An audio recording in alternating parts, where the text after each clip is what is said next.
Hello दोस्तों, आपका स्वागत है एक नए वीडियो में।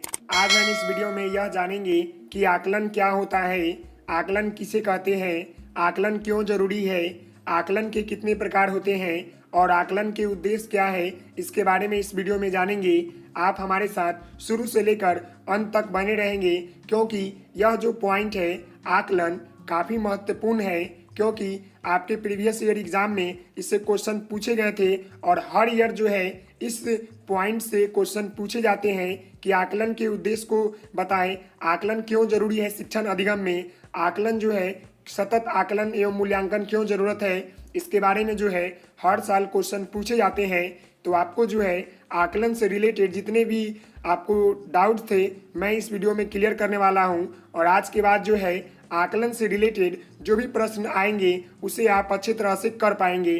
तो आप हमारे साथ बने रहेंगे शुरू से लेकर अंत तक। तो चलते हैं अपने पॉइंट के ऊपर। आकलन जो होता है वह एक प्रक्रिया है जिसके द्वारा हम यह ज्ञात करते हैं कि कोई भी बच्चा अधिगम को किस स्तर तक सीखता है या किस स्तर तक अधिगम को ग्रहण करने में समर्थ रहा है। आकलन के माध्यम से ही जो है हमें यह पता चलता है कि कोई भी बच्चा जो है जो वह ज्ञान अर्जित किया है वह कितना सीखा है और कितना ग्रहण किया है, आकलन के माध्यम से ही हमें पता चलता है।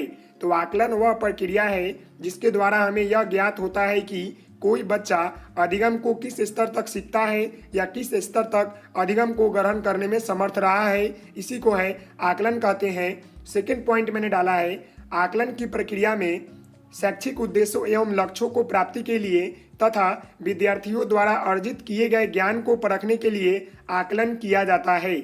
आकलन करने का जो मुख्य उद्देश्य है वह यह है कि जो भी जो है शैक्षिक उद्देश्य है या अपने लक्ष्यों को प्राप्त करने के लिए जो विद्यार्थी ज्ञान मतलब अर्जन किया है उसको परखने के लिए, उसे जांचने के लिए जो है हम लोग आकलन का प्रयोग कर कर उसके ज्ञान को जांचते हैं कि क्या यह जो बच्चा है सच में अधिगम को सीखा है कि नहीं सीखा है। तो आकलन इसीलिए किया जाता है। नेक्स्ट पॉइंट है, यह एक सतत प्रक्रिया है जिसके द्वारा परिणात्मक तथा गुणात्मक दोनों ही प्रकार की सूचनाएं प्राप्त होती है। मतलब आकलन के माध्यम से ही जो है हमें परिणात्मक और गुणात्मक जो है दो प्रकार की सूचनाएं होती है जो हम लोगों को प्राप्त होती है। तो आकलन जो है काफ़ी महत्वपूर्ण रोल अदा करता है किसी भी बच्चों को परीक्षा लेने के लिए या उसके ज्ञान को आकलन करने के लिए या उसको ज्ञान को पता लगाने के लिए कि क्या वो बच्चा अधिगम को कितने अच्छे से सीख पा रहा है या कितने अच्छे से समझ पा रहा है। उदाहरण के लिए मैंने यहाँ लिखा है, अगर किसी विद्यार्थी को पढ़ना या सीखना हो तो उससे पहले सबसे पहले यह जान लेना चाहिए कि उसको अक्षर का ज्ञान है कि नहीं है।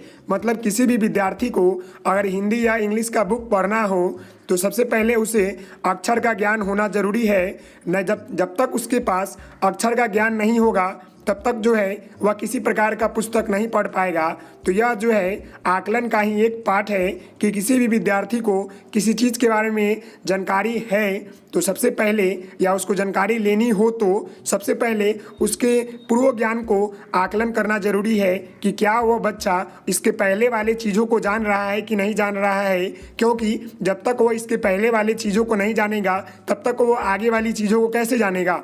जब तक उसे एन लिखने नहीं आएगा, ए बोलने नहीं आएगा तो वो कैसे जेड सीख जाएगा। तो इसीलिए यहाँ एक उदाहरण में दिया गया है कि अगर किसी विद्यार्थी को पढ़ना या सीखना हो तो सबसे पहले हमें यह जानना चाहिए कि क्या उसको अक्षर का ज्ञान है कि नहीं है। नेक्स्ट हम देखेंगे, आकलन के द्वारा अधिगम की उपलब्धियों को पता लगाया जाता है। आकलन के ही माध्यम से जो है हम लोग अधिगम की उपलब्धियों को पता लगाते हैं। अधिगम का मतलब होता है सीखना, लर्निंग का पता कैसे लगाते हैं कि कोई बच्चा कैसे सीखता है। तो इसका पता लगाने के लिए हम लोग आकलन का सहारा लेते हैं या आकलन का प्रयोग करते हैं। पहला पॉइंट है, आकलन बालक के अधिगम का मूल्यांकन करती है। अधिगम में हुई कठिनाइयों को आकलन के द्वारा पता लगाया जा सकता है। आकलन जो है बालक के अधिगम का जो है मूल्यांकन करती है और साथ ही साथ जिसमें जो कठिनाई आती है उसको जो है पता लगाती है। आकलन के माध्यम से ही जो है हम लोगों को पता लगता है कि क्या कठिनाई है या क्या दिक्कत है, कहाँ पर प्रॉब्लम हो रही है। सेकंड पॉइंट है, आकलन की प्रक्रिया शिक्षक के लिए भी लागू होती है। इस प्रक्रिया के दौरान यह पता चलता है कि एक शिक्षक बच्चे को किस स्तर तक अधिगम कराने में सफल रहा है। मतलब कहने का अर्थ है कि आकलन जो है केवल विद्यार्थियों के लिए नहीं बल्कि शिक्षक के लिए भी एक महत्वपूर्ण प्रक्रिया है। इस प्रक्रिया से यह पता चलता है कि जो शिक्षक हैं वह बच्चे को किस स्तर तक अधिगम कराने में सफल रहे हैं। तो इसके लिए भी जो है आकलन का प्रयोग करते हैं। और बच्चों के लिए भी तो यह पता ही है कि उनको ज्ञान को मतलब जानने के लिए आकलन के माध्यम से हम लोग जानते हैं कि जो मैंने अधिगम दिया वह बच्चों ने कितना सीखा। इसके लिए अधिगम का या आकलन का प्रयोग करते हैं। नेक्स्ट देखते हैं। तो नेक्स्ट जो हमारा पॉइंट है, इस प्रकार से हम कह सकते हैं कि आकलन जो है शिक्षक तथा बालक दोनों के लिए एक महत्वपूर्ण प्रक्रिया है। मतलब आकलन जो है शिक्षक और बालक दोनों के लिए किया जाता है या दोनों के लिए होता है। अब हम आगे जानेंगे आकलन क्यों ज़रूरी है। तो हमारा जो अगला पॉइंट है वह है आकलन क्यों ज़रूरी है। तो इसमें मैंने पॉइंट डाला है कि आकलन एक ऐसी प्रक्रिया है जिसके द्वारा बालकों के प्रगति स्तर का पता लगाया जाता है। मैंने अभी आपको ऊपर बताया कि किसी भी बच्चों को ज्ञान को जानने के लिए हम लोग आकलन का प्रयोग करते हैं। और आकलन एक ऐसी प्रक्रिया है जिसके द्वारा जो है बालक के प्रगति स्तर को पता लगाते हैं कि बालक में प्रगति हो रही है कि नहीं हो रही है। मैंने जो आप लोगों को पढ़ाया क्या आप लोगों ने सीखा कि नहीं सीखा, इसके लिए जो है मुझे आकलन करने की ज़रूरत पड़ती है।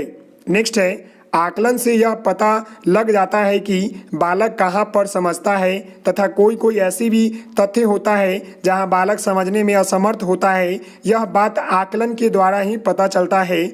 जब हम क्लास या कक्षा कक्ष में आकलन करते हैं बच्चों को तो उस समय पता चलता है कि काफ़ी बच्चे हैं तो उसमें कुछ बच्चे जवाब देते हैं, कुछ बच्चे नहीं दे पाते हैं या कुछ बच्चे को कहीं कहीं प्रॉब्लम होती है। तो यह सब जानकारी जो है हमें आकलन के माध्यम से ही पता चलता है। आकलन का कहने का अर्थ है कि यह एक प्रकार का परीक्षा है जिससे हमें पता चलता है, जिससे हम जान पाते हैं कि कौन सा बच्चा कितना सीख रहा है। जो मैंने बच्चों को अधिगम करवाया मतलब जो मैंने बच्चों को पढ़ाया वह बातें बच्चों में कितना जल्दी सीख पाया, इसके लिए जो है हम लोग असेसमेंट का प्रयोग करते हैं, मतलब आकलन का प्रयोग करते हैं। नेक्स्ट देखते हैं। तो नेक्स्ट जो हमारा पॉइंट है, जिस टॉपिक को समझने में बालक को कठिनाई होती है यह बात आकलन से पता चल पाता है तथा इसके फलस्वरूप शिक्षक उस टॉपिक को जो है अन्य तरीकों से समझाते हैं, विद्यार्थियों को समझाने की कोशिश करते हैं। इससे यह पता चलता है कि शिक्षक को शिक्षण विधि मतलब लर्निंग मेथड जो है आकलन का होना जरूरी है। मतलब लर्निंग मेथड के लिए आकलन का होना जरूरी है। आकलन से जब बच्चे को कुछ समझ में नहीं आता है, जब हम क्लास में आकलन करते हैं तो पता चलता है कि कुछ बच्चे को समझ में आया है, कुछ बच्चे को थोड़ा सा समझ में नहीं आया, कुछ बच्चे को समझ में ही नहीं आया। तो यह सब जो जानकारी है हमें आकलन के माध्यम से ही प्राप्त होती है। इसलिए जो है आकलन हमें करना चाहिए, क्योंकि आकलन के साथ साथ हमें यह भी पता चलता है कि कौन सा बच्चा कितना सीख पाता है। और इसके साथ साथ शिक्षक को भी जो है पता चल पाता है कि हमने जो मेथड से पढ़ाया उस मेथड से जो है बच्चों को समझ में कितना आया। अगर नहीं आया तो शिक्षक जो है वह अपने मेथड को लर्निंग मेथड को जो है चेंज करेंगे ताकि बच्चों को जल्द से जल्द अच्छे से समझ में आया। इसीलिए मैंने यहाँ लिखा है कि जिस टॉपिक को समझने में बालक को कठिनाई होती है यह बात आकलन से पता चल पाता है तथा इसके फलस्वरूप शिक्षक उस टॉपिक को अन्य तरीकों से विद्यार्थियों को समझाने की कोशिश करते हैं। इससे यह पता चलता है कि शिक्षक को शिक्षण विधि के लिए आकलन का होना जरूरी है। अगर आकलन नहीं होगा तो शिक्षक को भी नहीं पता चल पाएगा कि मैंने जो पढ़ाया बच्चों को समझ में आया कि नहीं आया, या जिस मेथड से मैंने पढ़ाया उस मेथड से बच्चों को समझ में आया कि नहीं आया, यह भी आकलन के माध्यम से पता चलता है। इसलिए जो है आकलन जरूरी है हमारे लिए। अब आगे हम जानेंगे आकलन के प्रकार के बारे में कि आकलन के कितने प्रकार होते हैं। तो आकलन के जो है 2 प्रकार होते हैं। पहला जो होता है रचनात्मक आकलन होता है और दूसरा जो आकलन होता है वह योगात्मक आकलन होता है। एक एक कर अभी हम दोनों को जानेंगे। पहले मैं नोट्स के ऊपर चलता हूँ। तो मैंने नोट्स में डाला है कि मनोवैज्ञानिकों ने आकलन को 2 भागों में विभाजित किया। पहला फॉर्मेटिव असेसमेंट, दूसरा समेटिव असेसमेंट। मतलब रचनात्मक आकलन और दूसरा योगात्मक आकलन। एक एक कर अभी हम जानेंगे। तो सबसे पहले हम जानते हैं रचनात्मक आकलन क्या होता है और इसका कार्य क्या है और इसका महत्व क्या है। तो रचनात्मक आकलन का कार्य शिक्षण प्रक्रिया की दशा का ज्ञान करना होता है और यह आकलन शिक्षण प्रक्रिया के दौरान लगातार होता है। मतलब रचनात्मक आकलन जो होता है शिक्षण प्रक्रिया के दशा को ज्ञान करना होता है, मतलब जानना होता है, और यह आकलन जो होता है शिक्षण प्रक्रिया के दौरान लगातार होता है। इसका प्रयोग अधिगम के लिए आकलन के रूप में किया जाता है। सेकेंड पॉइंट है रचनात्मक आकलन का कार्य छात्र का पृष्ठ पोषण प्रदान करना। इसके द्वारा विद्यार्थियों को यह पता लगता है कि उसके कहाँ सुधार की जरूरत है या कहाँ उसे सुधार की आवश्यकता है। मतलब रचनात्मक आकलन के माध्यम से ही जो है पता लगता है कि विद्यार्थियों को कहाँ पर किस चीज़ की सुधार की आवश्यकता है। इसीलिए जो है हमें किसी भी छात्र का पृष्ठ पोषण प्रदान करना अत्यंत महत्वपूर्ण है। नेक्स्ट देखते हैं। नेक्स्ट पॉइंट है इसके अंतर्गत शिक्षक पढ़ाने के दौरान यह जांच करते हैं कि बालक ने अभिव्यक्ति, अभिभूतियों तथा ज्ञान को कितना प्राप्त किया है। यानी कह सकते हैं कि जो हमारा रचनात्मक आकलन है इसके माध्यम से जो है बालक के ज्ञान या उसके अर्जन को पता लगाने के लिए हम लोग रचनात्मक आकलन करते हैं कि बच्चे ने कितने अच्छी तरह से अभिव्यक्ति को या ज्ञान को प्राप्त किया है।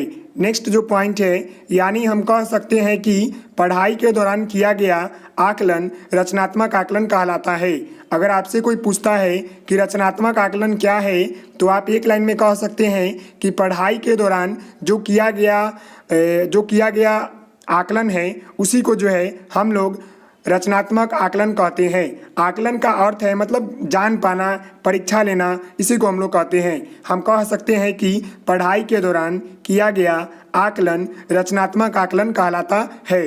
अब हम आकलन की दूसरी प्रकार के बारे में जानेंगे जिसे हम लोग बोलते हैं समेटिव असेसमेंट। इसको हिंदी में बोलते हैं योगात्मक आकलन। जो हमारा पहला पॉइंट है योगात्मक आकलन का कार्य शिक्षण प्रक्रिया कितनी सफल रही है इसका ज्ञान करना होता है। उसमें हम लोग बच्चों के बारे में जानते थे कि बच्चों ने जो सीखा उसको जानने के लिए हम लोग रचनात्मक आकलन का प्रयोग करते हैं, लेकिन योगात्मक आकलन का प्रयोग जो है हम लोग शिक्षण प्रक्रिया की सफल रही, कितना सफल रहा, शिक्षण प्रक्रिया कितना अच्छा रहा, इसके लिए जो है हम लोग योगात्मक आकलन का प्रयोग करते हैं। मतलब सीधा तौर पर कह सकते हैं कि रचनात्मक आकलन जो है बच्चों के लिए किया जाता है और योगात्मक आकलन जो है शिक्षण प्रक्रिया के लिए किया जाता है। सेकेंड पॉइंट है यह सदैव एक निश्चित अवधि के पश्चात होता है। यह जो है योगात्मक आकलन जो होता है यह हमेशा नहीं होता है। जो रचनात्मक आकलन है वो हमेशा शिक्षण प्रक्रिया के दौरान होता है, लेकिन यह जो है एक निश्चित अवधि के पश्चात होता है।